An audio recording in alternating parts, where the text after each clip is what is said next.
A recent report looked at the implications of the COVID-19 pandemic for Australia's foreign affairs, defence and trade. Can you give us a summary of this report? Yes, we pulled this together for a presentation to the Joint Standing Committee of Foreign Affairs, Defence and Trade's review or investigation into COVID-19 impacts. And what we're basically saying is that the coronavirus pandemic has exposed a global lack of resilience. And that's largely as a result of a collective failure for preparedness. In other words, people are reacting to this crisis, but the preparation was pretty poor. There are some exceptions around the world. What we needed to do globally was to act on national risks and vulnerabilities and assess those and how they're changing and prepare for these types of crises. And that's something we didn't do very well. And that's why we've produced this report.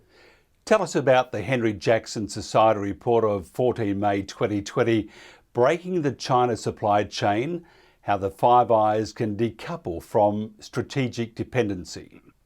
One of the things we were looking at is what reports or assessments have been done about supply chain dependencies and risks. So as we come out the back end of the pandemic and start to think about improving our resilience, what already exists out there so we don't have to do another Royal Commission and years worth of inquiries.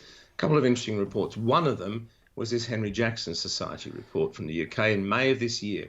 And what they did, they looked at the dependencies of the Five Eyes nations, United States, Canada, UK, Australia, New Zealand, on exports from China. And what they found that as Australia was the most dependent on China for our imports. And they said, look, there's an issue here about strategic risk that comes out of it. And essentially what they're saying is that we have to identify those strategic industries, those that support critical infrastructure, and make sure that we look at those and key technologies to ensure that we have sovereign capabilities where necessary. This is not completely self-reliant, but also a diversity of dependency. In other words, don't be overly dependent on a single country, particularly in this case, if it's China. And they were talking about communications, energy, healthcare, transportation, water. And then they started talking about sectors like banking and finance, emergency services, food, information technology. And they identified a whole area of critical technologies.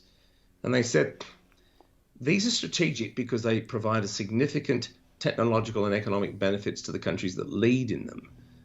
And that if we don't have a degree of leadership, then we're following the other countries that do have those capabilities. And that is a risk to our security and our sovereignty. So they had some good ideas. We've taken that as one example. And we're not just looking at China dependencies. We're trying to understand how import dependent we are on all countries and what we need to do about it.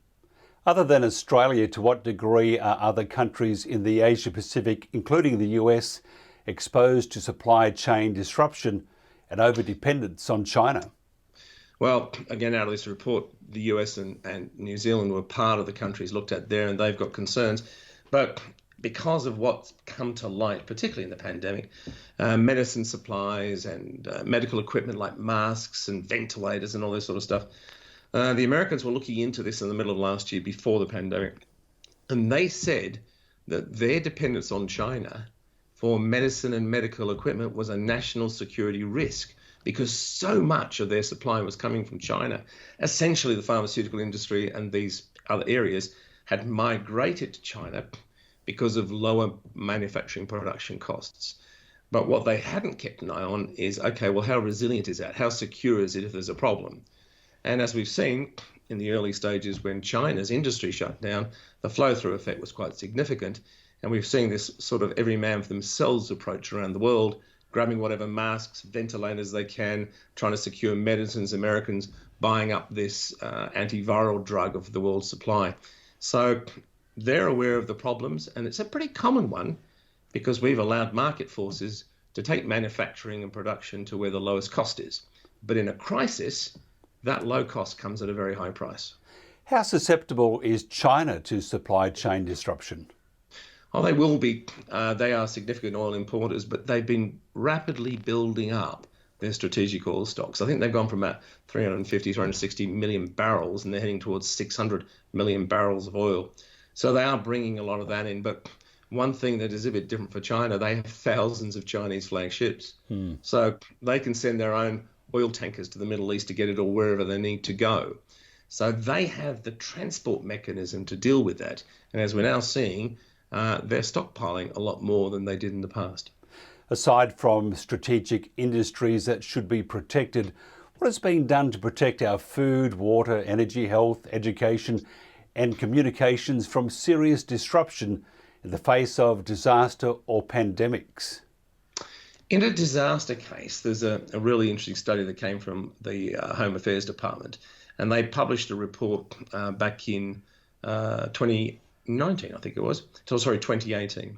And they said they're looking at our vulnerability. So if a disaster comes, how vulnerable are we in all these areas? The concerning conclusion they came to in that was that the decisions that we've been taking in the past have had the impact of increasing our vulnerability, because what we weren't doing was looking at how all these systems are connected. We were dealing with things in stovepipes. So in terms of natural disasters, they concluded that we are more vulnerable than we were before and we need to do something about it. They didn't look at unnatural disasters. So unnatural disasters, the pandemic's one of those for starters, but it could be a cyber attack, it could be intentional attack on us. That was outside of their terms of reference. And in that area, we can't find an integrated risk analysis that looks at our vulnerabilities. So for example, our 90% medicine imports, there is no publicly published government assessment of how the supply chain looks, what the risks are, and we in Australia have no mandated stock levels for medicines, unlike Finland that mandates between 3 and 10 months of medicine stocks. In the case of fuels, 90% imports, and we still don't have that liquid fuel security review that was tasked on the government in 2018 that would show us what our risks are. And what really surprised me is when I did some work on this last year, we're 98% dependent on foreign-owned shipping for our trade by volume. And nobody's done a strategic level risk analysis of how that could be interrupted. So essentially, we're steaming along looking backwards and not thinking about these risks and what we'd have to do. Do any countries in the world provide good models for reducing maybe exposure in these areas? Yeah, if you look at the fuels one, we're the only IEA member country that doesn't meet stockholding requirements, but most of the others actually mandate stock levels. In Europe, there's an IEA net imports figure of 90 days, and when I was doing the reports a couple of years ago, Europe had a physical fuel stock minimum of 61 days. So other countries mandate stocks. Finland's an example. When we looked at them, they were charging about 2 cents a litre, and that was allowing them to hold fuel stocks, medicine stocks, and some food stocks, particularly in the sense of grains.